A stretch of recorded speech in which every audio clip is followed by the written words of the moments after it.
we shall learn some more concept related to angle, you can say. So the first one is linear pair of angles. Linear pairs of angle, इसको हिंदी में युग्म तो बोलेंगे ही, रैखीय।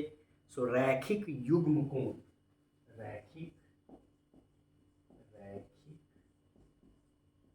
युग्म कोण। अब जैसे देखें, ये एक स्ट्रेट लाइन है, ये एक स्ट्रेट लाइन है। इस स्ट्रेट लाइन पे हमने एंगल बना दिया, ये यहाँ यहाँ। अब इस दोनों को नाम दे दिया हम लोगों ने, यहाँ O, इसको दे दिया A, इसको दे दिया B, और फिर इसको C नाम दे दिया। अब ये देखिए, ये एंगल बना, यहाँ से यहाँ तक एक एंगल, और ये एक एंगल यहाँ से यहाँ तक। इसको याद रखिए आप। यही जो आपका है वो आपका linear pair of angles है। So two adjacent angles are said to form a linear pair of angles if their non-common arms are two opposite rays. AOB and BOC are two adjacent angles, जैसा कि आप जानते हैं। Non-common arms are OA and OB, वो भी आप देख सकते हैं, अभी हम लोगों ने डिस्कस किया। BOA is a line, BOA एक स्ट्रेट लाइन है, तो स्ट्रेट एंगल का कंसेप्ट है वो उसमें इन्वॉल्व है। एंगल AOC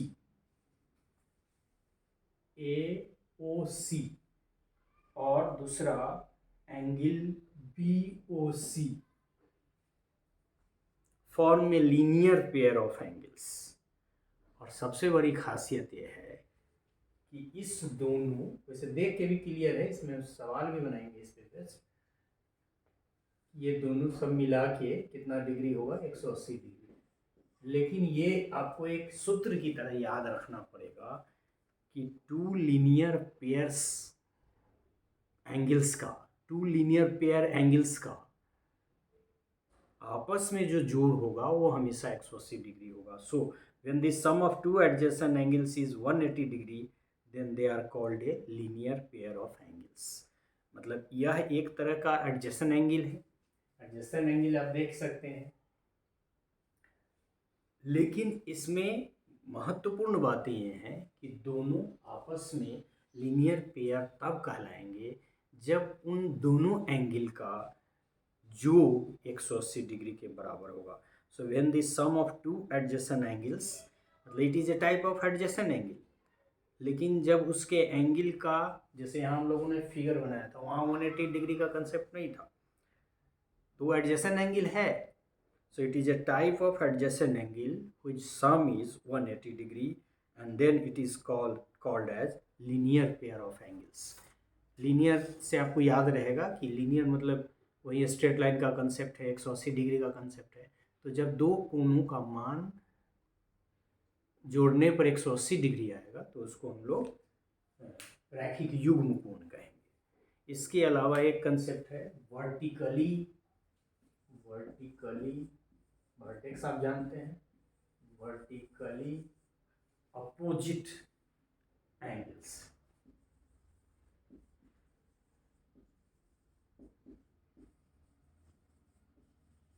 इसकी यदि हिंदी की हम बात करें तो इसको हम लोग लिखते हैं लंबवत विपरीत कोण। लंब वर्टिकल का, लंबवत विपरीत, इसको सामने क्या कोण भी कहते हैं, विपरीत कोण। ऑब्वियस है कि एक कोण होगा तो ऐसा होगा ही नहीं, दो कोण। अब जैसे मान लीजिए ये एक लाइन है, यहाँ भी ले लें, यहाँ भी ले लें, यहाँ से एक ऐसे ले आए, यहाँ ले लें, यहाँ ले लें,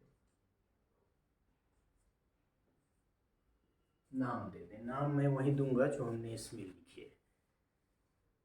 कि हमको पढ़ने में सहूलियत हो। ए और बी, ये बी हो गया, और ये आपका सी, सॉरी ए बी, इसको सी बी कर दीजिए, कोई दिक्कत नहीं। इसको ऐसे लिया हुआ है तो ए बी लिखा हुआ है, ए और बी, और ये ओ। देखिए दो रेखा एक दूसरे को काट रहा है ओ बिंदु पे, तो ये एंगल इसके सामने है, विपरीत है, और ये एंगल इसके सामने है, विपरीत है। तो ये दोनों एंगल आपस में जो भी इसका नाम है हम पढ़ेंगे इससे, आप देखेंगे इसको। तो ये सामने, इसके सामने ये, इसके सामने ये, दोनों आपस में क्या कहलाते हैं? लंबवत विपरीत को। Two angles are called a pair of vertically opposite angles if their arms form two pairs of opposite rays. मतलब दो बन रहा है, दो रेखाएं एक दूसरे में काटें, तो एक पेयर ए है और एक पेयर ए है। इसी में जैसे ए ओ सी देख सकते हैं आप, ए ओ सी, और बी बी ओ डी जो हमने आपको बताया था, और दूसरा पेयर क्या हो गया? ए ओ डी, ये वाला, और दूसरा पेयर क्या हो जाएगा? बी ओ सी, ये वाला। वैसे आप आकृति में याद रखें तो गंदा हो गया, जैसे ऐसे है, ये ऐसे और ये ऐसे, मतलब ये कौन, इकोन इसके सामने क्या और इकोन इसके, तो इसी को क्या बोलते हैं? Vertically opposite angle. इसकी भी अपनी खासियत होती है, इस पे बहुत सारे वेस्ट है, और वर्टिकली अपोजिट एंगल्स भी आपस में बराबर होते हैं। इस पे भी हम लोग बहुत सारा काम करेंगे।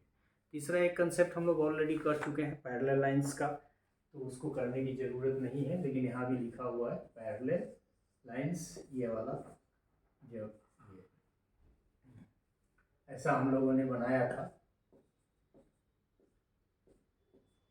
नाम दे दें दोनों को, तो वो कभी नहीं मिलती हैं, और हर जगह उनका डिस्टेंस मेजर करेंगे तो सेम होगा। इसके अलावा एक कंसेप्ट है ट्रांसवर्सल का, और ट्रांसवर्सल से रिलेटेड बहुत सारे कंसेप्ट है, करस्पॉन्डिंग एंगल का, इंटीरियर एंगल का, एक्सटीरियर एंगल का, और इस कंसेप्ट को हम लोग और अलग से समझेंगे, और इस क्रम में इन सारी चीज़ों को हम लोग बोर्ड पे जगह बनाने की दृष्टि से साफ करेंगे।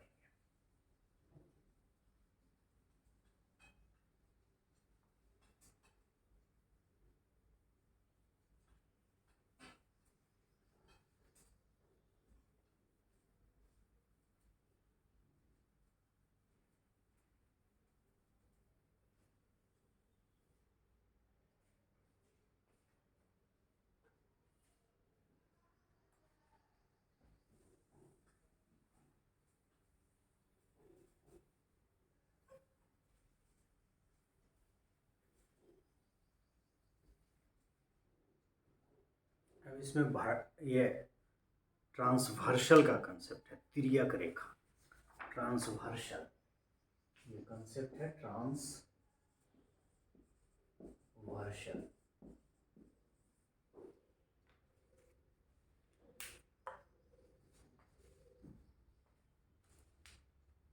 ट्रांसवर्सल में इसको बोलते हैं तिर्यक रेखा, तिर्यक रेखा, तिर्यक मतलब तिरछा से अभिप्राय है, सो ट्रांसवर्सल का कंसेप्ट है।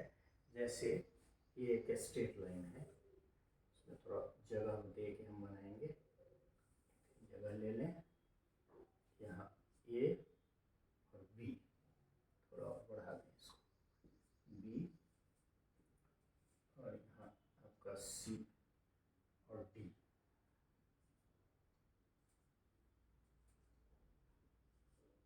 इसको नाम दे दें सी और डी। और एक रेखा है ये काट रही है, इसको भी हम लोग नाम दे देंगे।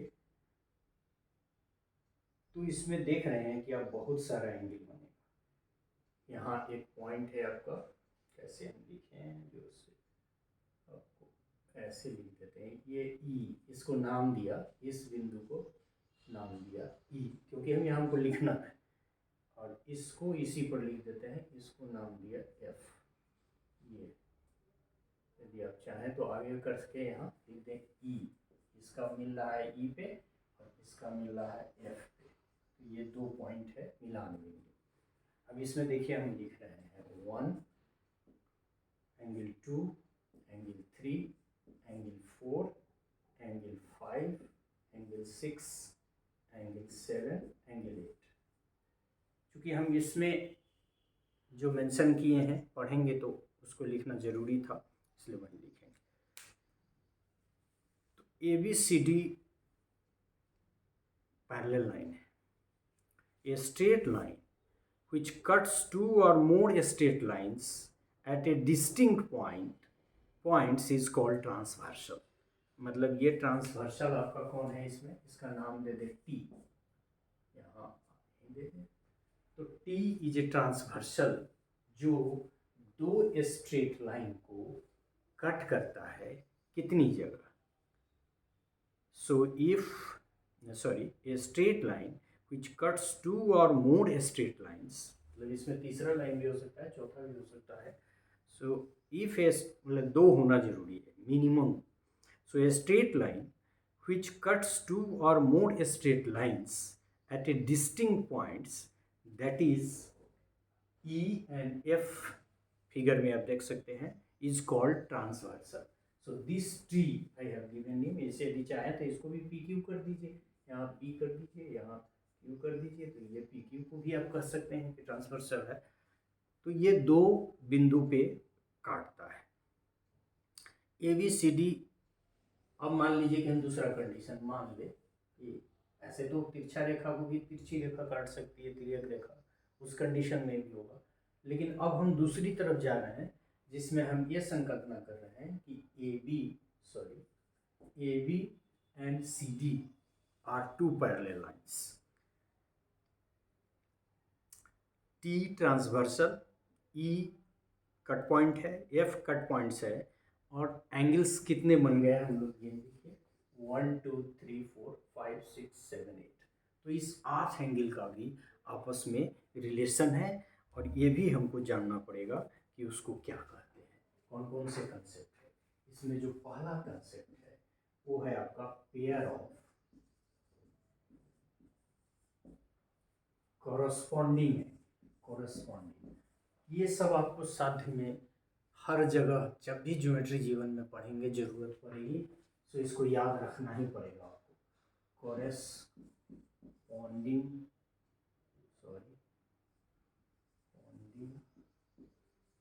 Pair of corresponding angles.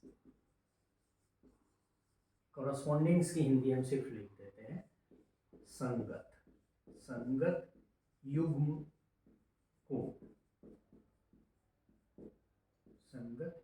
कोण। अब देखिए समझते भी चलें, angle 1 and 5, as for example angle 1 and angle 5। क्या खासियत है एंगल 1 और 5 में?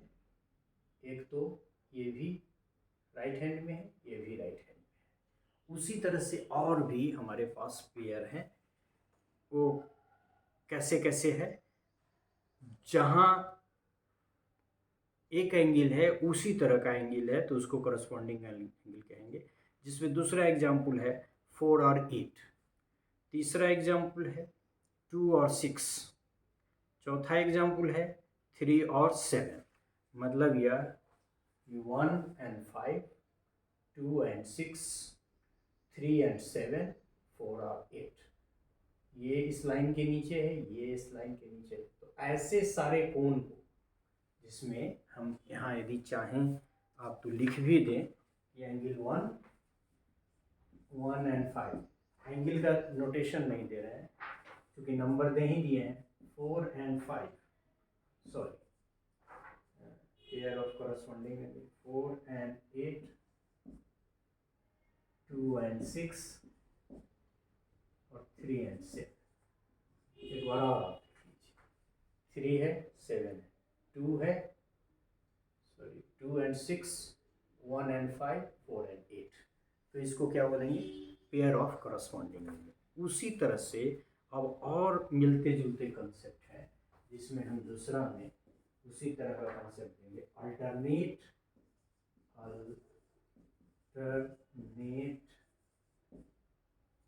Interior angles. यही हम लिखेंगे वैकल्पिक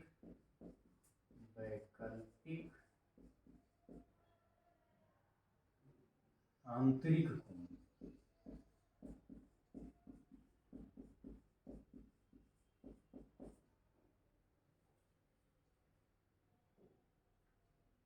ठीक है,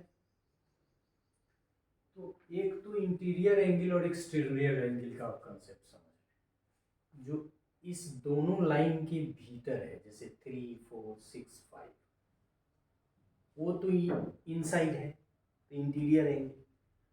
1, 2, 8, 7 ये इस दोनों लाइन के बाहर है, 2 ऊपर 2 नीचे, तो इसको हम लोग एक्सटीरियर एंगल कहेंगे। अब यहाँ है अल्टरनेट कोण इंटीरियर एंगल, मतलब यहाँ 2 अल्टरनेट 3 इस तरफ और उसके अपोजिट में जो है अल्टरनेट, और 4 और 8, मतलब यहाँ कौन कौन एग्जाम्पल हो गए? 3 एंड 5, और दूसरा एग्जाम्पल क्या हो गया? 4 एंड 6। तो ये उसी तरह से एक और इसको 1, 2 कर दीजिए, या ये भी कर दीजिए, अल्टरनेट एक्सटीरियर एंगल्स, मतलब वैकल्पिक बाह्य कोण। इसको क्या बोलेंगे? वैकल्पिक बाह्य कोण। सो अब इसमें अल्टरनेट एक्सटीरियर एंगल में आप देखेंगे ये एक्सटीरियर है, और इसके अल्टरनेट में मतलब तिरछा 1 और 7, 2 और 8, तो कौन कौन आ जाएगा इसमें? 1 और 7, और फिर दूसरा 1 एंड 7, 2 और 8 बाहर है। तो आंतरिक और बाहरी, अल्टरनेट का मतलब तिरछा, जो इस तरफ है दूसरा उस तरफ है। तीसरा कंसेप्ट है pair of consecutive interior angles, pair of consecutive तीसरा कर दीजिए इसको, कंसेक्यूटिव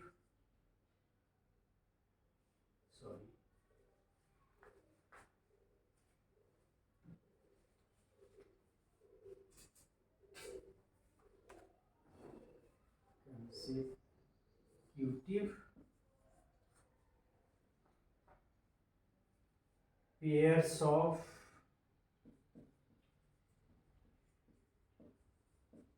consecutive interior angles, इसको बोलते हैं क्रमागत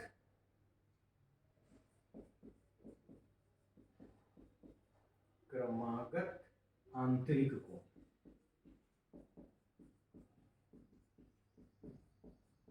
इसको हम यहाँ लिख सकते हैं। So pair of consecutive interior angles are angle 4 and 5। Angle 4 देखे कहाँ है, और एंगल 5 है दोनों तरफ, इंटीरियर है इसलिए इंटीरियर नाम है, और एक ही तरफ है इसलिए इसको क्या बोलेंगे? Consecutive interior angles. उसी तरह से 3 और 6, तो यहाँ हम यदि लिख दें तो 4 एंड 5 और फिर 3 एंड 6। अब समझते चलें, हम यहाँ समझाना आसान है कि अब सारी चीज़ों को लिखना आसान नहीं है। और हम लोग कह भी चुके हैं कि इसमें एक्सटीरियर और इंटीरियर एंगल बहुत होंगे, तो वो तो आपके लिए आसान है, लेकिन अंत में हम लिख देते हैं एक्सटीरियर एंगल जो बाहर में है, और सॉरी इंटीरियर ही पहले रखिए, इंटीरियर एंगल मतलब आंतरिक कोण, और फिर एक्सटीरियर बाह्य कोण। और बाह्य और का अंतर हम समझ चुके हैं। जो इस रेखा के भीतर जितने एंगल है इस दोनों स्ट्रेट लाइन के बीच में, दोनों पैरेलल लाइंस के बीच में, ये सब इंटीरियर है। लिहाजा हम कह सकते हैं कि जो आंतरिक कोण है उसमें 3, 4, 5, 6 और यहाँ एक्सटीरियर कोण में कौन कौन आ गए, 1, 2 ऊपर और नीचे आपका 7 और 8। So in this way we could learn different types of angles. और उसमें पहले तो हम लोगों ने लीनियर पेयर ऑफ एंगल्स को सीखा कि लीनियर पेयर ऑफ एंगल्स का मतलब ये हुआ रेखीय युग्म कोण जिसमें दोनों कोणों का योग 180 डिग्री होता हो। फिर हम लोगों ने वर्टिकली अपोजिट एंगल का कंसेप्ट देखा और ये भी देखा कि सामने सामने उसको सम्मुख कोण भी कह सकते हैं और वो दोनों आपस में बराबर होते हैं, लेकिन हम लोगों ने इसको नाम दिया था लंबवत विपरीत कोण। फिर पैरेलल लाइंस की चर्चा तो हम लोग पहले भी कर चुके हैं। फिर ट्रांसवर्सल का कंसेप्ट हमने बताया कि दो बिंदु पे 2 या 2 से अधिक रेखाओं को जब काटता है तो उसको हम लोग ट्रांसवर्सल कहते हैं। और ट्रांसवर्सल यदि किसी 2 पैरेलल लाइंस को काटता है तो इतने तरह के एंगल्स बनते हैं। करस्पॉन्डिंग एंगल्स मतलब अपोजिट सामने सामने है, इसमें देखिए लिखा हुआ है 1 और 5। 1 इस तरफ है और 5 कहाँ है, यहाँ 1 और 5 करस्पॉन्डिंग, तो इसके करस्पॉन्डेंस में। फिर 2 इसके 3, 7, 4, 8 इस तरह से हम लोगों ने लिखा। तो ये अल्टरनेट इंटीरियर एंगल्स पहले हम लोग देख लें, यहाँ इंटीरियर और एक्सटीरियर, इसके भीतर और इस दोनों लाइन के ऊपर की तरफ और नीचे की तरफ मतलब बाहर, दोनों तरफ बाहर, तो वो तो हमारे इंटीरियर और एक्सटीरियर एंगल हो गए। और उसी में हम लोगों ने अल्टरनेट इंटीरियर एंगल्स वैकल्पिक आंतरिक कोण का कंसेप्ट हुआ कि आंतरिक कोण में, जिसमें हमने एग्जांपल दिया था 3 और 5, कहाँ है इंटीरियर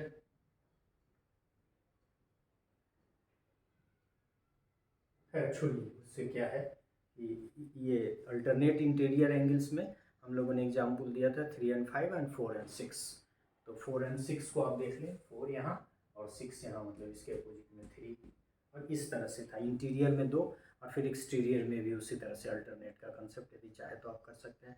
फिर pair of correspondings, pair of consecutive interior angles में लोगों ने 4 और 5 को डाला था, 4, 5, 3, 6, और इस तरह से हम लोगों ने देखा कि these angles are very much important and these will form the basis of solving a problem at this juncture and in further geometrical concept study as well.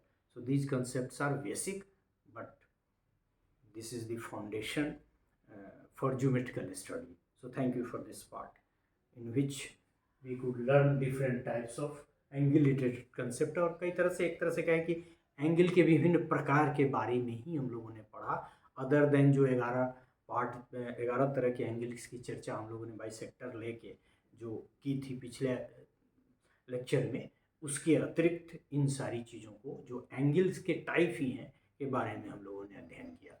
So thank you for this part as well.